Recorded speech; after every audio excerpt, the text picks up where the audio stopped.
Depois da derrubada do drone americano MQ-9 por parte de dois caças russos, Su-27, houve trocas de acusações e a Rússia deixando bem claro, as relações geopolíticas estão no nível mais baixo da história.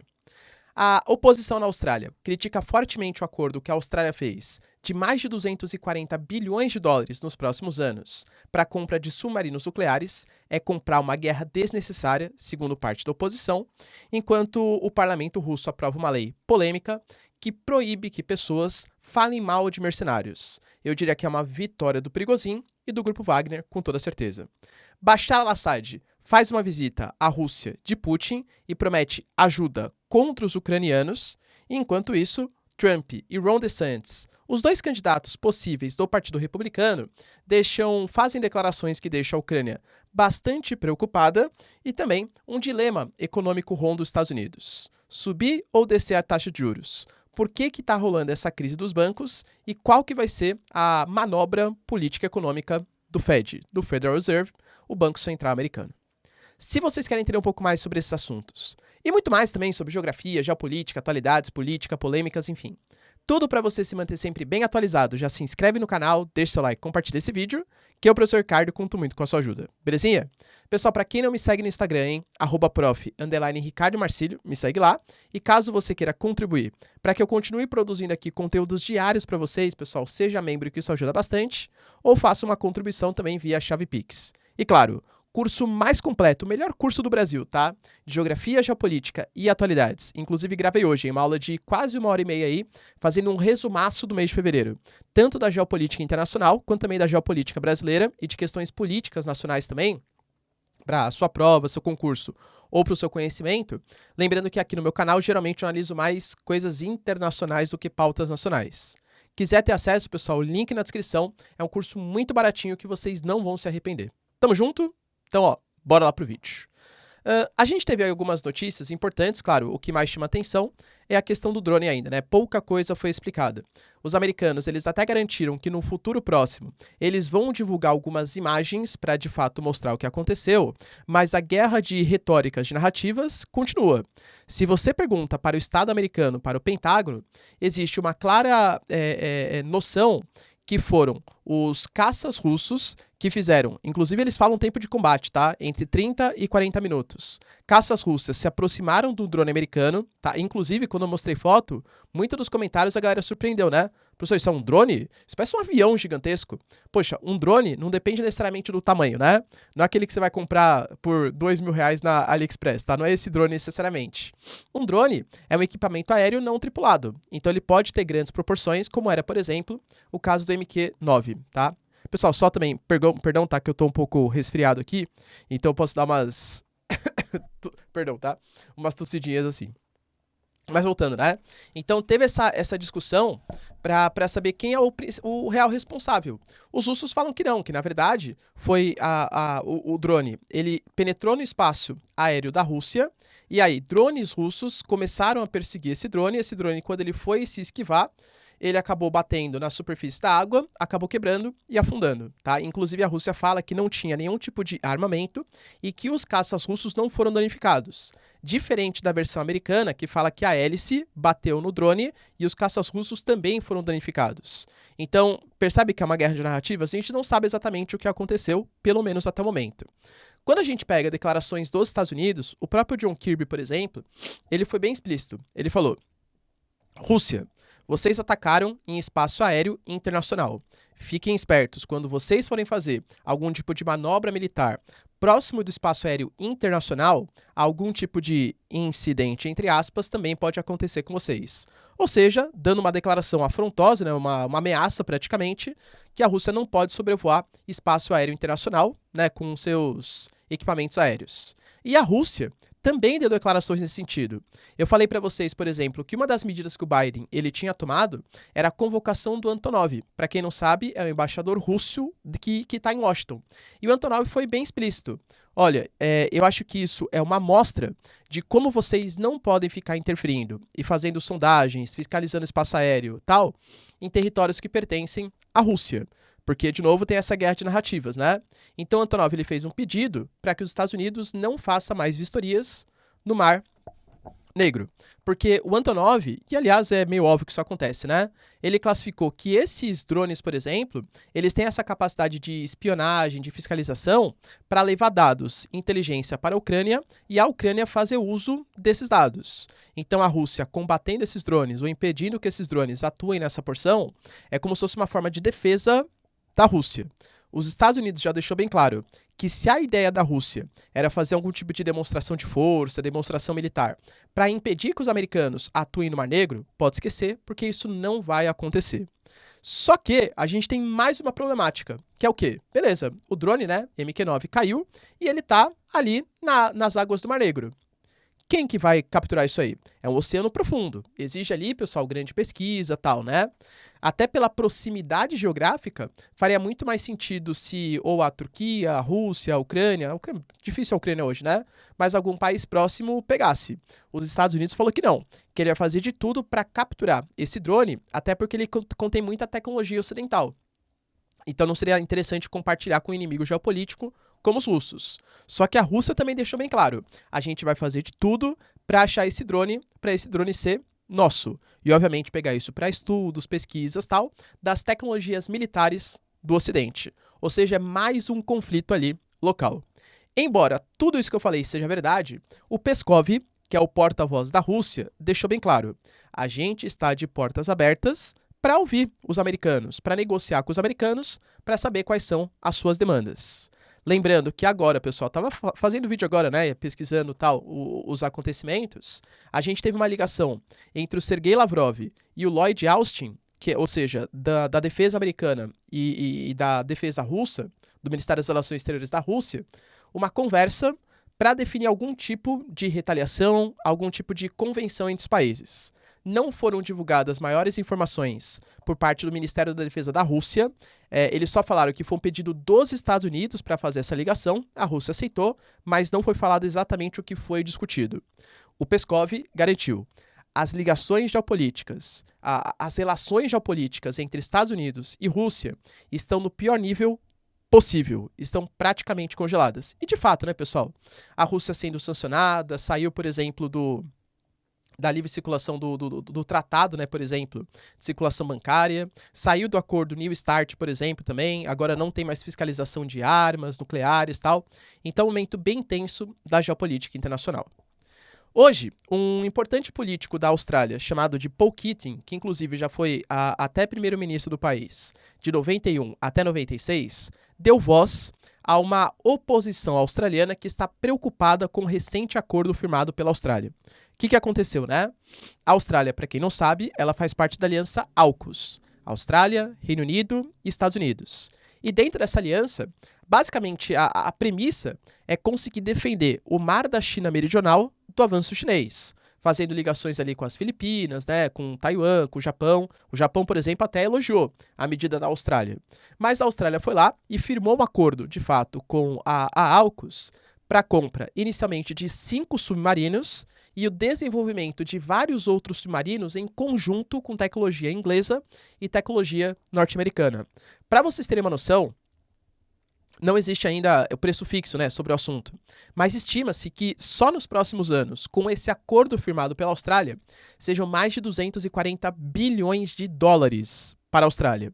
E por que o ex-primeiro-ministro ele fez essa crítica? Porque, de fato, tiveram algumas entreveros ali, né? Entre a Austrália, a China. A Austrália criticou bastante a China durante a época da pandemia, mas convenhamos, inclusive palavras dele, né? Você, hoje, Albanese, que é o primeiro-ministro, você vê alguma chance da China invadir Melbourne, invadir Sydney, invadir Perth, por exemplo? Algumas das principais cidades australianas? Não tem nem sentido a gente fazer esse tipo de cogitação. Então você está se entregando para as demandas que existem nos Estados Unidos e no Reino Unido para comprar uma briga com a China, uma briga que não é sua. E como a Austrália tem a maior proximidade geográfica com aquele mar da China Meridional, algum tipo de retaliação chinesa poderia pegar na Austrália, que não tinha inicialmente uma briga direta. Inclusive, essa é uma reclamação feita até no Reino Unido também, tá? Porque o Reino Unido vem passando por intensas greves de professores, de enfermeiros, a inflação mais de 10% ao ano. Poxa, o Rishi Sunak fazendo acordo militar, fornecendo armas para a Ucrânia. Então mostra por parte de parte da população que pensa mais nas questões econômicas nacionais do que em questões geopolíticas internacionais, uma falta de prioridade desses governos. Ou seja, segundo parte da oposição australiana, a Austrália está comprando uma briga à toa, não precisava se meter nesse conflito com os chineses. Inclusive até porque a China é uma grande importadora de commodities. O que a Austrália mais vende são commodities. É carne, é ferro, é bauxita, enfim, né? É uma grande reserva mineral e também agropecuária. Então esse problema aí pode comprometer as relações australianas que já não estavam boas desde a época da pandemia. Notícias importantes também relacionadas à Duma, o parlamento russo. O parlamento russo ele aprovou uma polêmica lei que garante até 15 anos de prisão para quem criticar os voluntários da Rússia. Como assim, professor, os voluntários da Rússia? Na Rússia, é proibido por lei existir um exército de mercenários, como é o Grupo Wagner, liderado pelo Prigozhin. Então, para não chamar de mercenários, eles chamam de os voluntários. É uma coisa, tá? É só para passar pelo filtro da lei. Por quê? O Grupo Wagner, ele vinha sendo muito criticado por setores da sociedade por estar recebendo ex-presidiários, por não estar lutando de acordo com os princípios que se respeitam os direitos humanos e tal, e até por um setor da Rússia que é mais ligado aos militares russos, que inclusive, segundo Prigozhin, estão boicotando o Grupo Wagner, já que o Grupo Wagner vem tendo mais sucesso que o exército russo na guerra da Ucrânia. Vide os recentes avanços, tanto em Soledar como também em Bakhmut, que ainda não foi conquistado. O Prigozhin falou que os ucranianos estão preparando um contra-ataque e pede mais armas. O Putin anunciou que vai produzir mais armas, tá? Deixando bem claro. Mas que ainda não foi conquistado. Então, para proteger o Prigozhin dessas críticas, tanto de setores internos da Rússia, como também de parte da população, criou-se essa lei. 15 anos de reclusão. Para vocês terem uma noção, isso existe tanto na Ucrânia quanto na Rússia, tá? Uma lei de combate à desinformação, de combate às fake news. Qualquer um que fale que é uma guerra, que a Rússia está agindo de má fé, que a Rússia está agindo de violência, etc., pode ser preso. Até o momento, segundo dados de ONGs internacionais de direitos humanos, a Rússia já prendeu 5.800 pessoas, aproximadamente, pela questão das fake news ou desinformação relacionados ao conflito. Tenso. Hoje, Bashar al-Assad, presidente da Síria, fez uma visita à Rússia. E essa visita, ela vem muito na esteira de uma diplomacia do Oriente Médio que é maior do que somente essa visita. Vale lembrar que, recentemente, a Arábia Saudita e Irã firmaram um acordo, dois grandes rivais geopolíticos mediados pela China. Eu falei para vocês que era o início de perda da hegemonia da Rússia para a consolidação de novas influências, como, por exemplo, a China, tá? Deixando bem claro. Estados Unidos e Rússia, pelo menos, ou União Soviética, né? Pelo menos desde o final da Segunda Guerra Mundial, dividem aquele território em zonas de influência e tal.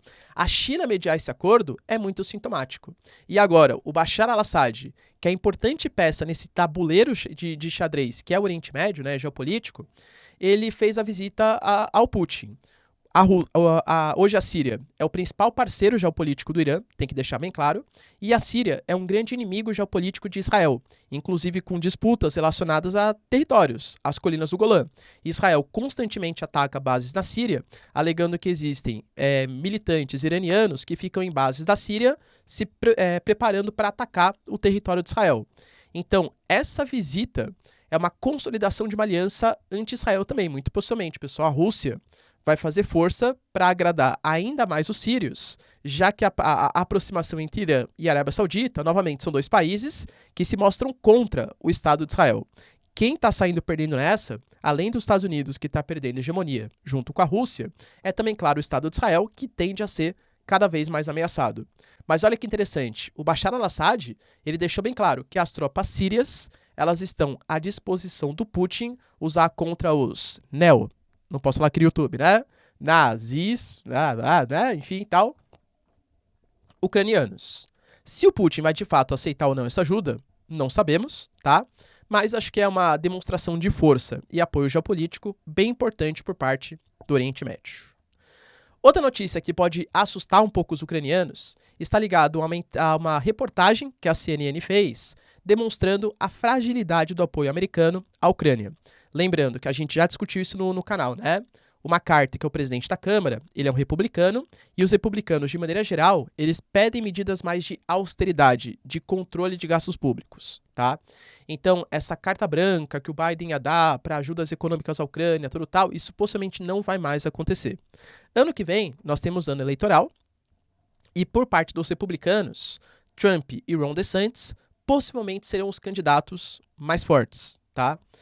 Até tem a Nikki Haley, que surge uma terceira concorrente, né, por parte dos republicanos, mas convenhamos que dificilmente ela vai ser eleita, né? Agora, Ron DeSantis, governador da Flórida, e o Trump, eles sim são candidatos bastante fortes. E os dois candidatos, eles têm uma premissa muito nacionalista.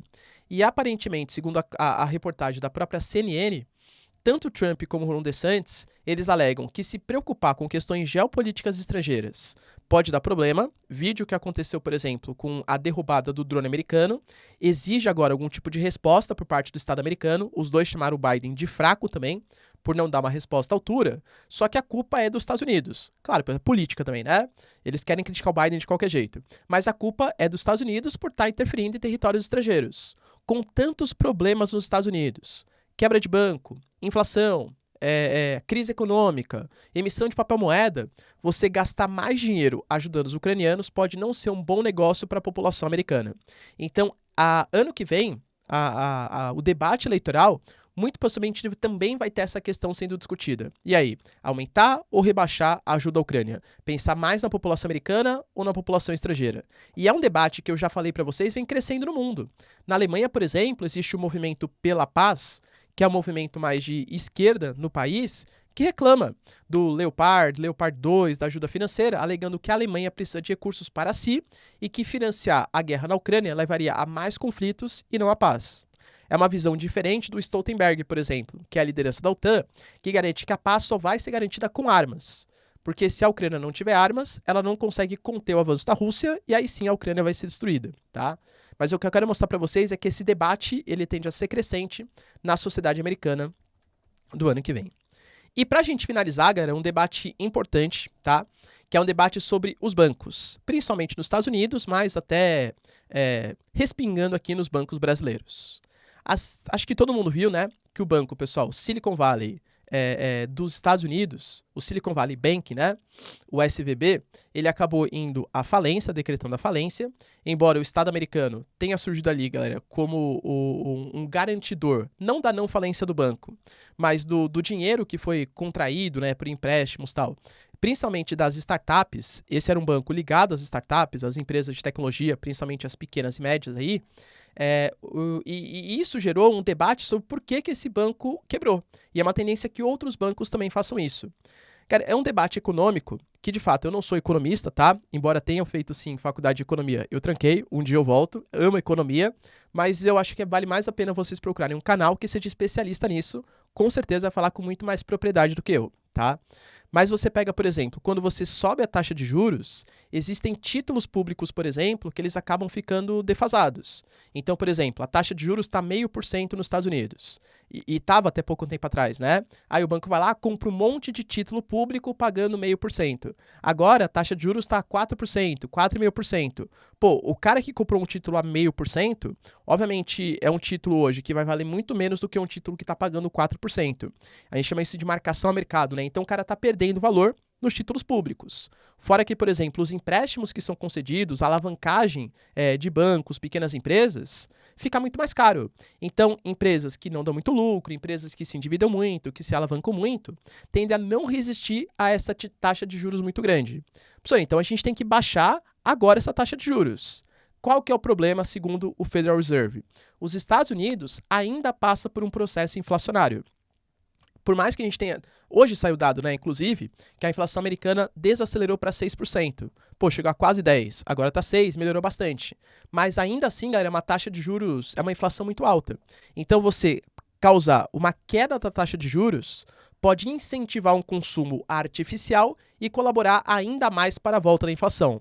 Só que se a gente deixa a taxa de juros no alto para controlar a inflação, isso prejudica empresas, gera desemprego, possível recessão, bancos indo à falência. Entende o dilema do Federal Reserve? E qual que é o problema? É isso aqui que eu estou fazendo com vocês também. Você pega, por exemplo, qual que é o principal dilema aí dos bancos? é as pessoas começarem a tirar dinheiro dos bancos. Pô, galera, possivelmente você já deve ter ouvido, corrente de WhatsApp e tal. Meu, esses bancos digitais, meu, fala marcas aqui, né? C6, Banco Inter, Nubank, etc. Eles vão à falência, é melhor você tirar seu dinheiro de lá e tal. Pois bem, se todo mundo começa a divulgar isso, todo mundo realmente tira o dinheiro e transfere para outros bancos, os bancões maiores, aí sim que de fato eles vão à falência. E aí percebe que uma coisa leva a outra? A especulação leva a uma queda dos recursos do banco. Aí levou uma queda, gera mais especulação, que leva a mais queda, mais especulação, e por aí vai, tá? Então, essas informações negativas, elas acabam. Porque, assim, o banco, esse negócio chamado de índice Basileia, né? Ele não precisa ter todo o dinheiro que ele diz ter. Então, por exemplo, no caso do Brasil, o ideal é que os bancos fiquem entre 10% e 15%. Então, por exemplo, o banco está emprestando, sei lá, R$1 milhão em crédito, em financiamento, etc. É ideal que ele tenha de 100 mil a 150 mil em reservas. O resto é alavancagem, é dívida, é dinheiro que ele está, entre aspas, inventando para ganhar dinheiro contraído com os empréstimos. Se todo mundo resolve tirar o dinheiro de uma vez, o banco não tem esse dinheiro. Portanto, falência de bancos, crise econômica e uma cadeia, né, uma derrocada aí, um dominó que prejudica todas as empresas, pessoas e bancos do mundo. Só que a questão fica, né? Beleza, professor, e como que a gente faz isso? O Estado vai salvar? O Estado, como que ele ganha dinheiro? Arrecadando impostos, proporcionalmente, principalmente dos mais pobres. A gente vai pegar o dinheiro dos impostos, proporcionalmente que os mais pobres pagam, para ficar salvando o bancão, para ficar salvando a empresa? Será que é o mais ideal? Deixa aí nos comentários, que eu quero saber a opinião de vocês. No mais, galera, se vocês curtiram o vídeo, tamo junto, beijos, abraços e tchau, tchau.